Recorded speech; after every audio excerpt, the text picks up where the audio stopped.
Welcome to this episode of Better Life Today. You know, I love stories, as most of you know, and my favorite stories are ones where God just shows up. And it seems like, at least in my life, usually it's unexpected. So that's what we're going to talk about today. My guest is Paul Opp, and you're with the People of Peru Project. Yes. And you've been here before, but it's been a while. So why don't you refresh us on what took you down to Peru? What started you along the path of this ministry? In March of 2000, my daughter was invited to go to Iquitos, Peru on a school-sponsored mission trip. Mm-hmm. And she came home all excited about missions, and I had been on some before in my former life as a teacher and school administrator and taking young people to Mexico and different things. And so we were talking about how amazing mission trips were, and partway through that conversation, she said, "Hey, Dad, you should go with me."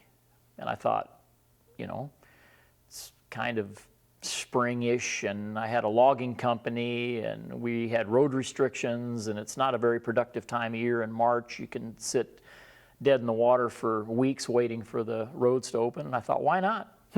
So I went, and it was a life changer. Right. You know, I asked God for 3 different things on that trip. I said, I don't want this to be a glorified vacation. Please, Lord, lead me to at least one person that I can bring to you, and then provide at least one person after the fact to kind of follow up and mentor and be close to that individual, because we're only there for 2 weeks, and right. you just kind of do your thing and leave. You know, I didn't want that vacuum effect.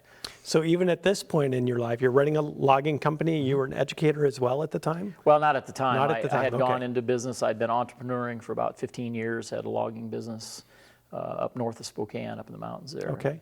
Yeah, but that part of your life was talking to people about Jesus. Mm-hmm. So that you were already being intentional, even when you walked through this doorway that sounds like at this point you didn't realize it was a doorway to something else. I didn't know it was a one-way doorway. Right. Yeah. So, you know, it was just amazing. And I mean, we could spend more than one program time just talking about all those steps, about how that happened, and transitioning out of business and the private sector and selling what we had, and going full-time into this project with no guarantee of any kind. Right. And my wife and I basically said, you know, if we sell everything, if we get completely debt-free, what's the worst that can happen? If you don't have anything, you have nothing to lose. Right. And we just went all in. There was no backup plan. What happened on this trip that put you into this decision point? You know, I saw unattended children, suffering individuals that had medical issues, serious medical issues, old people with no hope at all. I was just immersed in that pain.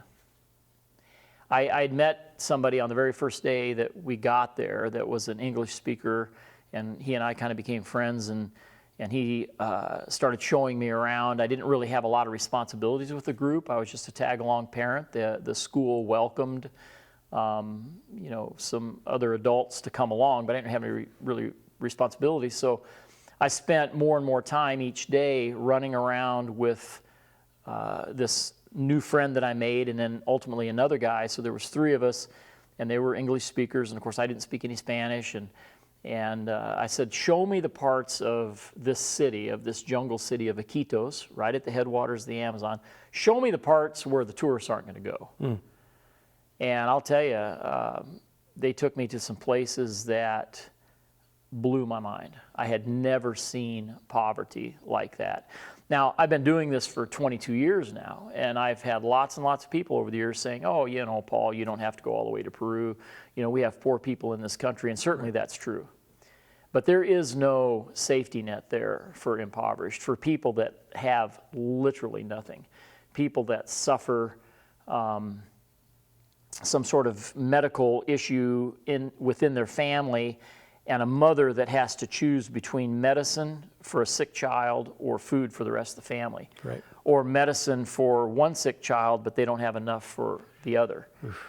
We don't have those issues here. There are safety nets everywhere. Right.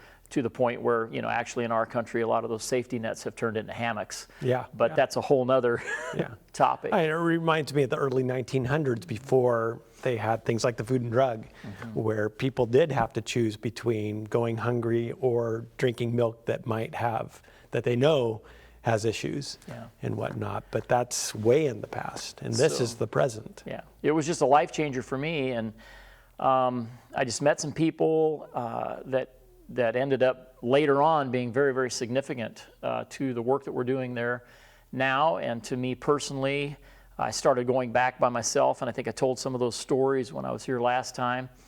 I went back by myself. In 2002, I found 2 little girls on the street whose mother had died 2 years previous. I ended up getting custody of those kids, buying a house, putting a Peruvian family in to take care of them until I got done there full time. Then we did a custody thing and the adoption process, and I adopted them. And then I was there for 10 years in Peru, building the organization and raising these kids. And, just a whole lot of stuff began to happen as a result of kind of being all in. And, I had no idea what that looked like. Sandy and I had no idea, what that was going to look like as we moved forward. But God had a plan that was very specific.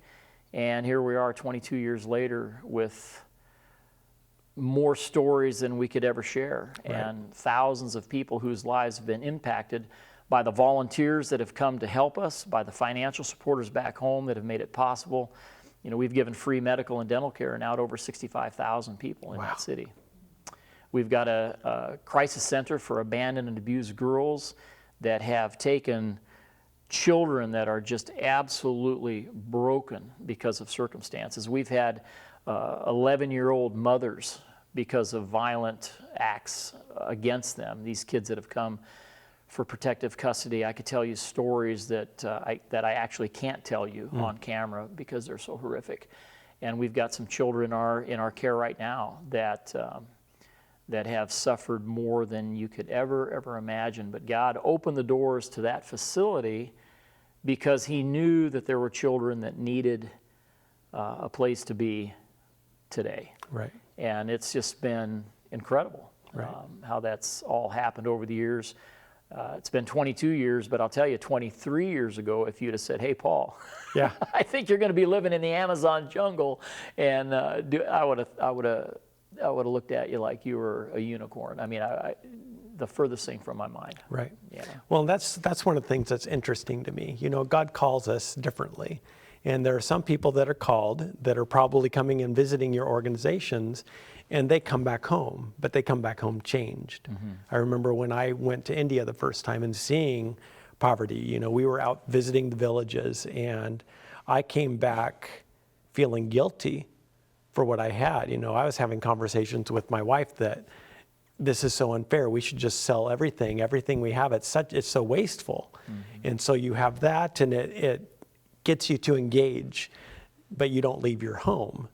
But then He calls other people, and you answered that call where God called you to sell everything and to move to something else. So God works on different people differently. Absolutely. And I'm glad He does. There have been people back home that have supported the work we do. God used them in a very powerful way, to this day. The little monthly supporters that we have, I get these little notes and little monthly reoccurring donations of $10 a month. Yeah. And then periodically you get this overwhelming gift that you think, wow, what a humbling experience to have people entrust you with those resources to do, what's supposed to be done. And so, we've got these kids now that are post-high school that are in the university. Our executive director of our organization is the very first child that I ever helped in Peru. Wow. She was 13 years old. She was living in the slums outside the city, the worst, absolute worst part of the city, abject poverty. Her little brother was 7 years old. Those were the first kids I ever helped in Peru. Now she is a child psychologist. She has her master's in business administration, and she's been the executive director of our organization for 6 years. Her little brother, who was 7 at the time, is a dentist. We put him through dental school, and he's running our dental facility. Just got married last December when I was down there, and he and his wife are both dentists, and they both work full-time for our organization. And 5 days a week, impoverished people are lined up in the hallway and waiting for dental services. So, you know, it's just amazing to be there long enough to see full circle. Right. The director of our girls' facility, Poppy's House, it's Poppys, People of Peru Project Youth Services. Our director came to us as a 12-year-old abandoned and abused child. Now she's a nurse. She's married to a young man from the Seattle area who was a long-term volunteer, kept coming and going. Finally, they got married. They have 2 kids, and they've been the directors of Poppy's House for about 5 years now. And so this little child that came to us at 12, broken herself, is now receiving other children into her care. And nobody knows what that feels like better than she does. Right. Nobody can convey that. Nobody can understand that better than herself.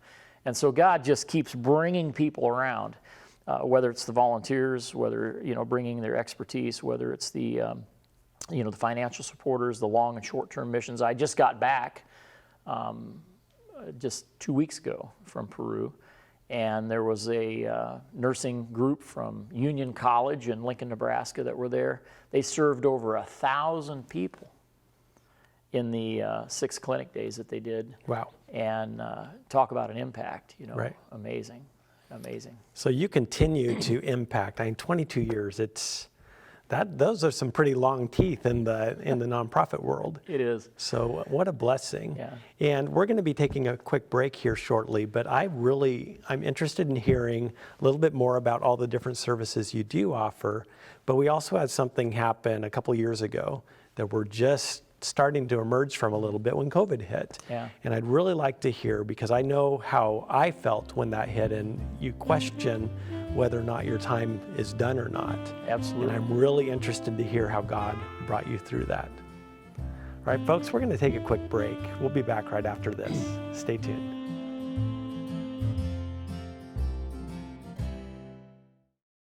Better Life Broadcasting is a viewer-supported Christian media ministry that offers streaming programming via apps on various devices. Please visit blbn.org to support Better Life or to get more information. And don't forget to like and subscribe.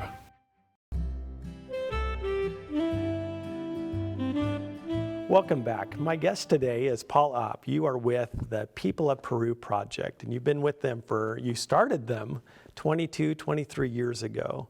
And we've kind of gone all over the map a little bit, so let's hone in on a couple of things. I wanted to know specifically, what are the services that you're offering there? People of Peru Project has several facets. Education is the core of everything we do. Okay. So there has to be an educational component when we're working with young people. And that's for obvious reasons. Education is what breaks that cycle of poverty. Amen. So the little children that come to Poppy's House, People of Peru Project Youth Services House, they have to be engaged in school. And if they have some special academic deficiencies that they need help with, we make those arrangements. We have tutors there. We have things that will help get these kids up to remedial levels if possible. Not all of them will achieve that, but we do everything we can to offer and engage them in as much education as possible. Once they reach the completion of high school, then they can go to our post-high school program, which is our city campus, because it's close to the universities and all of the trade schools and all of the technical institutes. And we have young people that have gone through dentistry and nursing and law, and we have a physician that's doing her internship this year. Our executive director, like I mentioned a few minutes ago, is child psychologist, has her master's in business administration. Her little brother is our dentist. Right. So we have lots of educational opportunities for every young person that's involved in our organization, one way or the other. Now, are the kids coming to the campus daily, or are they all living there, or is it kind of a mix? We have, on our city campus, we have a dormitory with our university students who live there who are not able to live at home for whatever reason. For example, and a real benign reason would be a great example, the the granddaughter of the former chief of the Bora tribe, who just passed away, a good friend of mine. He and I were friends for over 20 years. His granddaughter, I saw the very first time just a month or so before she was born. Her mother was quite pregnant, and we were out there in this jungle village, this village of these local people. And I took a picture, and next time I came back, here was this little baby, and every time I went back, this little girl was growing up. Right. So I've documented her life for the last 18 years. She's living in our dormitory now and studying business administration. Why? Because it's too far to commute. Right. She lives, it's too far.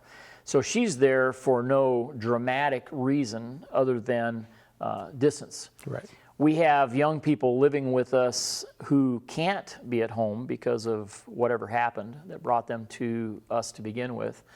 And then we just have young people where it's just a much better environment. They could be at home, but it's very, very difficult in the community where they live. Just the security of coming back and forth to school at night, the noise factor, the lack of lighting and study area and internet and all the things that they need to study. So those are our post-high school students. Our little kids are still out at Poppy's house, and that kind of summarizes our educational program, even though we sponsor about 100 kids a year in the local public schools. So we have a vetting process, and mothers and teachers are involved, and we have a staff that does this every year. One of our post-high school students is a girl who came to us 10 years ago, about 10 years ago, with her mom as an impoverished child who needed help with her school supplies and uniforms and backpacks and all that. That mom was there faithfully every year with the grades in hand, with all of the documents that we asked for faithfully. That little girl came every year to get her school supplies. And by the time she was done with high school, we could see that she was a serious student, that her mom was super supportive of education, which is huge. Yeah. And now she lives at home because she's got a pretty good home environment. The mother just didn't have the resources. Right. But that's one of our students that, for example, that came through that general sponsorship. I do a benefit motorcycle ride every year in the Andes Mountains. And for every rider that comes and rides in the Andes, we sponsor a student for the year. And so that's some great incentive really cool. for you motorcycle riders out there. We still have some empty spots for July, so get a hold of me. But that's a great way to support an impoverished student who wouldn't be able to go to school, and at the same time, experience a culture and some wind in the face. Right, right. So there's the education part. Our medical part is huge, in that we have volunteer teams from all over the world that will come, nurses, physician's assistants, dentists, surgery teams. We had a small clinic out on the outskirts of town for about 10 years. We outgrew that, had an amazing opportunity to buy a 12,000 square foot building next door. Well, it's 8,000 square feet, but when we put the two-story part on, it'll be 12,000 square feet next door. That will be our surgery center, and I think we're going to talk about that later, maybe in another episode. Yes. But our medical part is huge. We've given free medical care to over 65,000 people, and our dental clinic is open 5 days a week, free, always free for impoverished people. We don't charge anybody anything. That's underwritten by supporters back home that have a heart for dental work, right. And so there's that part. We do emergency food distribution. COVID was devastating. Over 4,000 deaths in our city in the first wave. A lot of bread earners lost their lives. A lot of mothers and grandmothers who'd been home raising children had never had to provide the actual income before, and found themselves for the very first time in their life having to struggle to acquire the food. Right. And so the emergency food distribution became really, really big as COVID hit, and it was just devastating. But the Lord blessed. People were generous. We were buying food by the truckloads, literally, and contacting every person that we had any networking with in that entire city of 750,000 right. people. Well, and that's one of the things I really wanted to hone in on here, because in the nonprofit industry, if you will, COVID hits. You talked about the groups that would come in. How many groups would come in a year, would you say? About 12. Okay, and it's just different teams, medical teams, Medical, schools, construction, okay. crisis intervention. And I would think that COVID would have really put a stranglehold on that. So I'd just like to know your personal experience. What did that look like, and where were you in this moment, and how did God ultimately use that? That first wave of COVID that came through back when the whole world was still saying that COVID thing, because nobody really knew what it was. There were still people stuck on cruise ships, and we were all kind of confused. When that first wave came through, we had our first 2 groups of the year, but we had 10 more that were coming. And within a week, those 10 all canceled because their higher powers, their risk management, their institutions, their administrations, nobody knew what was going on. Right. And people didn't want to get stranded. No, well, yeah, there were lots of stories of that. You take a flight that was supposed to be a round trip, and it turned into a one-way. It was. Yeah. Matter of fact, so all those groups canceled. I was there. I was in Peru. I called home and I said, "Hey, change my flight and get me out of here. Something's not right." And my wife, arm wrestled with me a little bit. Said, "Really? You're coming home in 8 days anyway. Between some groups, I had a couple weeks that I could come home." And I said, "Nah, I've got a bad feeling about this. I really want you to change my flight." And so she did, and I left our city, our jungle city, on Saturday night, and got into Lima, where I had to leave out of the next day. And I left on Sunday out of Lima. Sunday night, they closed the airport. And for my friends, my other North American friends, missionaries, humanitarian workers, people in that city, most of them were stuck there for 3 months. Yeah. Because they were doing some international kind of rescue flights to the coast, but Peru wasn't allowing any flights in country. And so we're on Iquitos is the largest city on earth that has no roads leading to it. And so very unique. We couldn't drive. Nobody could drive to the coast and get a flight. And they closed the river because that's like an interstate. So the only way to get to Iquitos is 4.5 days on the Amazon or an hour and a half on a 737 into the largest city on earth that has no roads leading to it. So I got out in the nick of time, but there were a lot of people stuck. And finally some military flights came in later on and were able to get some people home. But it was devastating. Over 4,000 people. Our hospitals collapsed, ran out of oxygen, ran out of pharmaceuticals because there's no way to get it in there. Right. And 22 doctors died in that first wave. The morgues were full. I've got some of the most horrific video footage of those morgues with bodies stacked up in garbage bags because there was nobody there to process. There was nobody there to bury anybody. There were no services. It was a military and police lockdown. And finally, they dug a mass grave out of town and started putting bodies in this mass grave because they didn't know what to do. It was devastating. So when people say, and I know it got politicized, that's a lot of people that have problems with COVID is not even so much about the COVID as it was the whole politics involved, and we know all about that. But when somebody says to me, "Well, COVID was just a flu," no. Yeah. A flu never killed 4,000 people in our city before, in the first wave. And it was just absolutely devastating. So what did we do? We had no groups. I had this staff and students and kids at our crisis center that we kept inside. They didn't go. I mean, the beauty for us is we have compound, beautiful grounds, play area, exercise area, fresh air, fruit trees, beautiful. So our kids were stuck, but they were not stuck like the impoverished people living in the slums, right, where your wall touches the wall of the next neighbor and the next and the next and the next, and there's no backyard, and you weren't allowed to come out in the street, and there's no ventilation, and there's no indoor plumbing, and you have 3 or 4 generations there, and people say, well, why was it so devastating there?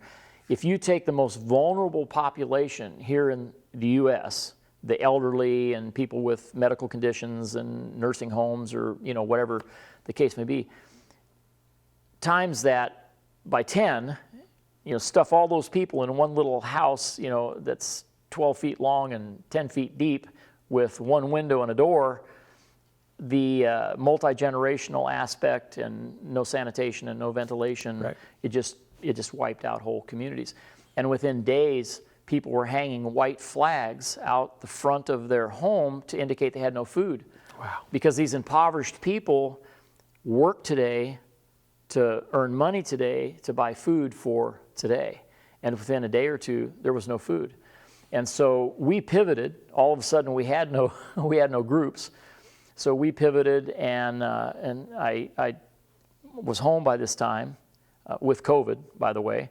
I ended up getting COVID, and my first symptoms were about halfway through my 28-hour trip home. Right. But contacted our executive director, and we're talking about what are we supposed to do? What are we supposed to do? And I said, start buying large quantities of food. The windows of heaven have opened here in the States, which was completely unexpected. I thought, uh-oh, this could be the end. Yeah. Everybody has a friend or relative or neighbor or somebody in their community that needs help right now. People are, the businesses are closed, people are laid off. We know how it was. Yeah. I thought this could be it. Our donation base could be done.